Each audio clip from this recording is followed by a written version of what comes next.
Hello, alors comme promis, je vais te faire cette petite vidéo pour t'expliquer un peu comment j'ai fait moi par rapport à ma nacelle, et puis je pense que tu devrais pouvoir faire pareil sur la tienne. Alors on va commencer par un truc tout simple. Je pense que sur ta radio, tu as la upgrade comme moi, donc tu as le tilt, la petite roulette qui est juste ici. Alors tu vas voir, quand je l'actionne vers le bas, ma caméra se met vers le bas. Je relâche et elle se repositionne. Là, je vais vers le haut et selon les réglages que moi j'ai voulu faire, j'ai dit ça sert à rien que ça monte vraiment en haut. Donc ça va à peine aller vers le haut. Voilà. Mon but n'étant pas de filmer les hélices. Alors, je t'explique comment on fait pour le branchement. Très simple. Sur ta nacelle, tu as vu que tu as plusieurs petites broches ici.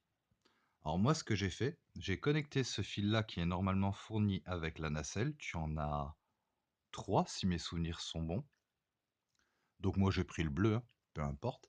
Et je suis venu me mettre sur la broche tout en haut et la dernière qui est vers l'arrière de la nacelle. Donc qui correspond en fait au signal. D'accord. Après, bon bah je vais pas t'ouvrir le multi, hein, mais à l'intérieur, donc on a notre contrôleur de vol. Et sur le contrôleur de vol, en fait, je me suis branché sur F2, donc je dis bien sur F2, et la broche qui se trouve tout en bas de F2, elle correspond au signal de la nacelle, ce qui te permet en fait d'avoir le tilt. Voilà,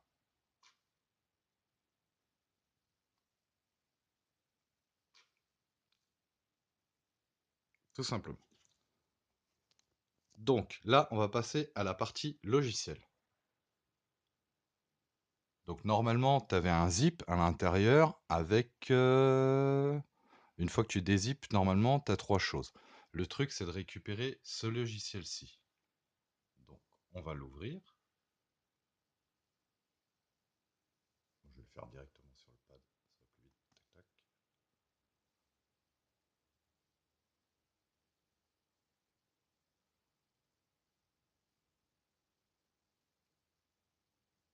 Voilà. Donc, tu as ce logiciel-là. Pour l'instant, la nacelle n'est pas branchée, donc tu n'as aucune valeur d'inscrite ou quoi que ce soit. Ce qu'on va faire après, c'est la brancher via le petit USB. Donc, pour ma part, à moi, il se trouve devant. Donc, je vais brancher. Attention, on va plus rien voir. Hop. Que je ne me trompe pas de sens.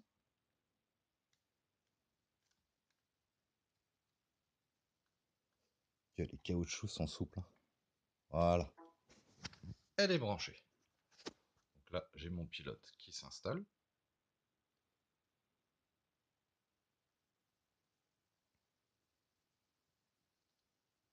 C'est installé. Donc après, ce que je vais faire, je vais aller tout en haut dans l'onglet connecté et je vais choisir le port que j'ai besoin.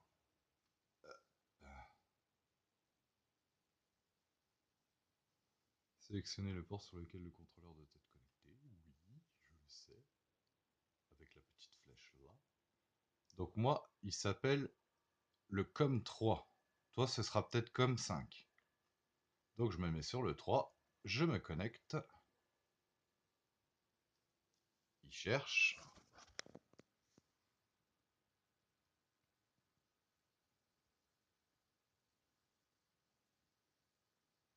Il cherche toujours. Bizarre sur liste.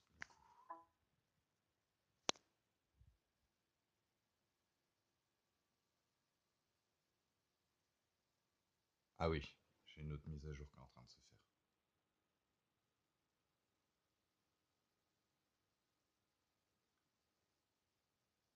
Ça doit être la première fois que je la connecte sur celui-là de PC. D'habitude, je le fais sur le PC de salon.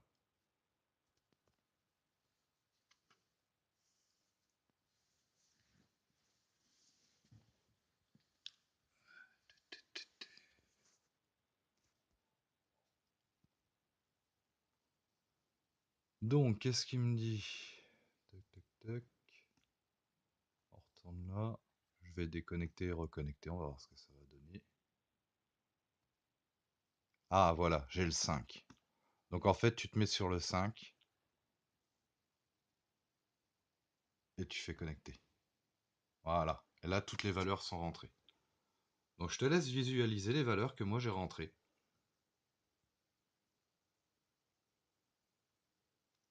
Tu mettras sur pause si ça va trop vite. Voilà. Alors pour la calibration, tu vas voir ici, là où je mets ma souris, tu as une première calibration à faire. Quand tu cliques dessus, ce qu'il faut faire, c'est maintenir avec ta main la nacelle le plus droit possible et tu cliques sur calibration. Tu vas voir à un moment, les moteurs vont plus forcer, ça va s'arrêter. Et boum, d'un coup, ça va revenir. Donc là, c'est que la calibration, elle est faite. Et normalement, elle devrait être à peu près droite. Après, tu as la calibration du gyro aussi. Donc celle-là aussi, il faut la faire. Même chose. Tu tiens ta nacelle le plus droit possible, tu cliques dessus, les moteurs vont s'arrêter un petit moment et boum, ils vont reprendre tout de suite après. Une fois que ça c'est fait, tu peux rentrer toutes les valeurs là. Après, tu vas passer donc dans l'onglet avancé. Donc dans l'onglet avancé, voilà toutes les valeurs que moi j'ai mis. J'espère que ça va être lisible sur la vidéo.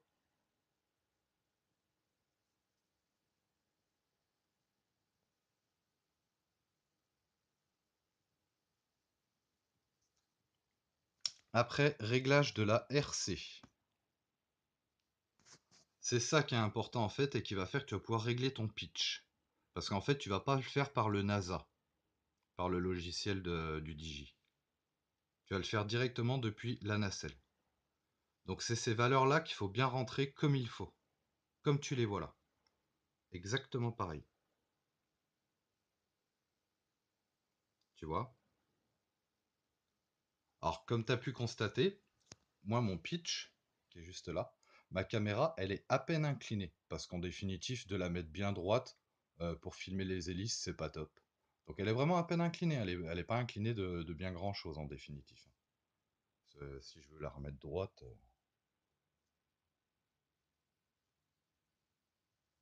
voilà, là elle est droite. Donc il n'y a pas grand chose. Puis même avec le tilt, hein,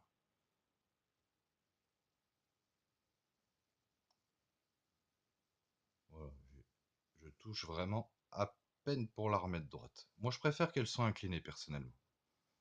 Donc après, les goûts et les couleurs, comme on dit, ça ne se discute pas, mais moi j'ai fait comme ça. Ce mode-là, il me semble que j'ai rien touché, mais je te montre quand même les valeurs qui sont rentrées, pour que tu puisses en faire de même. Après, celui-ci, normalement, j'ai rien touché, mais je te laisse voir pour que tu puisses en faire de même si jamais ce ne serait pas réglé pareil. Voilà. Et tout le reste, non, ça j'y ai pas touché. Cela, ça commence à être vraiment compliqué. Donc après, on retourne dans l'onglet avancé.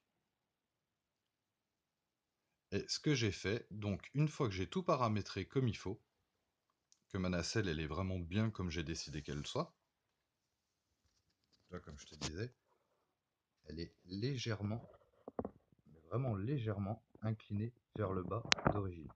Et ça c'est moi qui l'ai voulu, hein.